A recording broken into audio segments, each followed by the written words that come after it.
A personal favorite of one of the greats, that's right, Mr. Bowie with Ashes to Ashes. I am the Teej, and you're still with me here in the studio. What's going on? Of course, I have my Earl Grey. Thanks for asking, that sort of thing right there. Everything's flowing, everything's moving great and whatnot. Been contemplating a whole bunch of different things lately, you know. My mind's just sick of sitting around, and it's expanding, it's looking for opportunities and that sort of thing, and I realized I could really use some more tattoos. You know?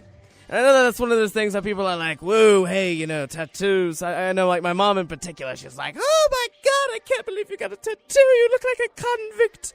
And I don't know why she sounded slightly British, but she did right there. And we're just going to have to accept that fact right there. And just hope that she can later lose that in time. And it'll make more sense of how she's my mom and all. No. That being said right there, no, I really like the whole tattoo thing. And it's a very... It's a commitment for me, at least. I don't do the whole piercing thing. Like, that's not me. I think that's a vulnerability of some sort. You get in the scrap, that sort of thing. Someone starts pulling that piercing. Or I got a mate right now who's dealing with a couple of her own, and she's just struggling right there. She's like, I'm waiting for it to heal. And it's one of those weird, bizarre situations on where it's taking months. Oh, Lord.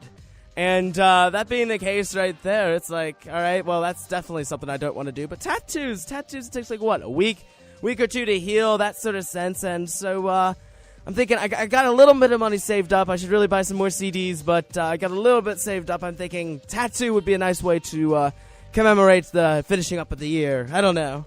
What do people do to do that sort of thing? Do they go to the bar? The grad students, that's probably what they're up to, that sort of thing right there. But, you know, I think tattoo would be a nice thing. And I've been needing to get an Alice piece for the longest time, and I've had a couple of drawings of that, but haven't been able to settle on one in particular, and I know I should redo the one that I have, because it's one of those weird situations where you had the idea, you drew it up, it looks great, but then a couple years ago, you still haven't gotten it, and you're thinking, I think my artistic ability has gotten a little bit better since then. Do I want to mess with it? And that is a thing that all artists have to learn after a while, is that you need to find that place where you're like, hey, I need to step back, I need to stop meddling with it, because it's just going to turn to shit if I do, you know? So when you overwork a piece and then it just looks terrible, and you're just like, why? It was good when it was before. And it just drives you insane. And if you have no idea what I'm talking about, sorry, I don't know how to equate that to something else. It's when you work on something really, really hard, and I guess it's not something that really exists outside of the art world. So I was thinking like science and whatnot, you could try to relate it to that, but nope, not particularly. It's just like, oh, well, it's an exact science or something like that, which science is not an exact science, but it's close to it at least. Oh boy. I don't know how we're going on that tangent, but one thing that did catch my attention, and it's the one thing that's really keeping me from getting a tattoo right away, and that is the whole blood donation aspect. Yeah, you know how you have that little form that they hand you right before they take all your blood and that sort of thing right there? It's like, hey, have you gotten a tattoo in the last 12 months? And from what I understand, if you hit yes, you're not allowed to donate blood, which is what you should do if you got a tattoo in the last 12 months, but then you're, conflicted in that regard. And you know how I love to support the blood drives and that sort of thing, as well as vampirism, but we have to understand that both of those should be two separate entities, unless it is a vampiric blood drive, alright? I can't stress that enough. I went to the blood drive at Hawksworth on campus last week. Really wonderful time, that sort of thing. I will say this, though. I have never had an issue of being stuck with a needle and them, missing a vein. That's never happened to me before. Ever. I can't tell you how many times I've donated blood. No one in their right mind has missed before. In fact, people have gone, wow, you have really easy veins to stick. And this chick missed this time. Let me just say that. I only mention that she's a woman because she gave me attitude afterwards, and I was like, oh, well, miss, that sort of thing right there. But yeah, it hurt like a mother, though. I did not realize, I've heard stories about, they miss and that sort of thing, but they're moving it around in you, and you can feel all bit of it, and it's just like, oh god, just find the damn vein already. So that was less than fun, but it was still a good trip, don't get me wrong. I sat down, had myself some cookies, had myself some juice, and I met a nice guy named Jeff, who has a computer science major here. So Jeff, if you are out there listening, hello! It was wonderful talking to you. If you're not Jeff, Hello, I'm Teej, and it'd be wonderful to get to know you. No, so it was, a great experience, except one other small little detail, and I don't know when this changed in their administration. I don't know when it happened, but I used to be able to, go around and collect blood from people, and then, all sanitary and whatnot, but, then just show up with, my pints, and then I'd be able to just deliver it, and then it'd be like, a lump sum.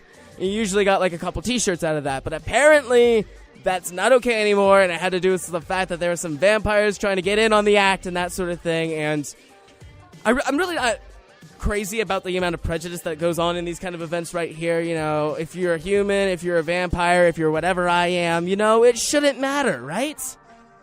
And it has to do with the fact that a couple bad apples in the group all of a sudden, try to take authority, try to take action within, the regular blood drives, and all of a sudden it's like, hey, we can't do blood transfusions because all you vampires consumed all the blood. And that's what happened in the late 80s, actually. They tried to cover it up with other things, but I'm telling you, that's actually what happened there. Oh, boy. And speaking of blood, which is a great transition, by the way, use it at parties. Speaking of blood, been shooting a video project for, my apologies, digital video, and give me a second here.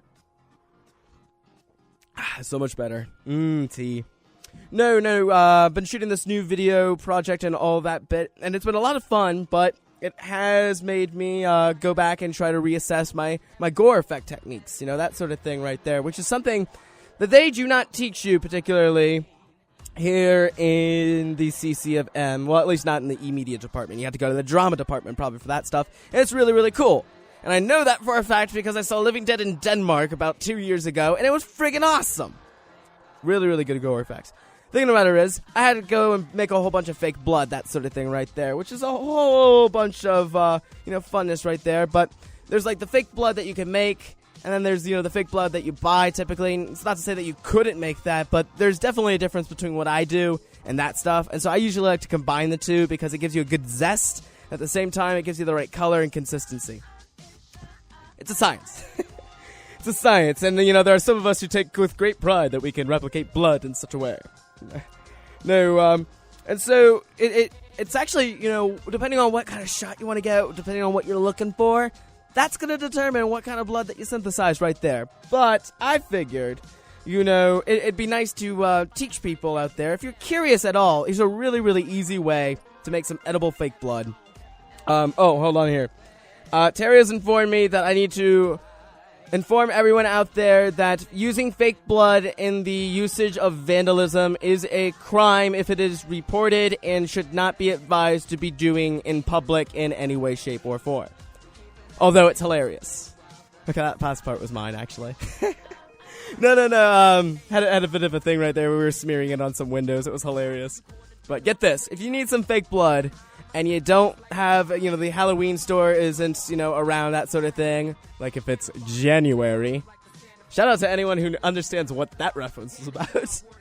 No. So if you don't have that option right there, of course, you can get yourself some corn syrup, some cornstarch, and get yourself some red and blue food coloring, all right?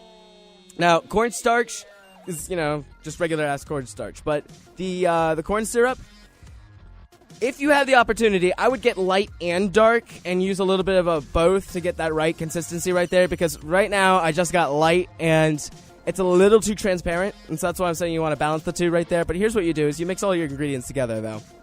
You get the cornstarch on top of the corn syrup, and you need to get that like zesty little sort of blood flow right there, and then of course you pour the food coloring on top. And I'm not sure of the exact ratio of blue to red, but it's like one blue dot to like... You probably just need one blue dot, honestly, and then just make sure you get a good consistency of red before you add the blue.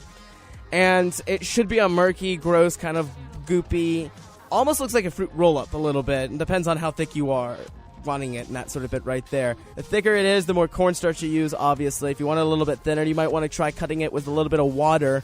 Or, hell, if you want to get it so like you're throwing up blood like an Evil Dead or Newt's Tarantino, Hateful Eight, I'd try adding milk to it a little bit. Get it that runny but still like very fluid red goopiness right there. Makes some real mess, but it's pretty effective, honestly. So like I said, we were smearing it on some windows and that sort of thing, and it looked like we were writing in blood, and it was great. Thing was, we left it on there a bit too long, so it really got sticky. Also, because it's still a little bit drippy, it was like bleeding down. Really, really easy way to scare some people too, if you want. Yeah, and you're gonna get it in a good bit, and like cover your chest or something like that. It'd be good. Scare some people. All right. Okay, gonna back it over to some music. I got a radio drama for you later, so you definitely want to stay tuned. But in the meantime, I got Goldfish with one bit of advice, and that is to take back tomorrow.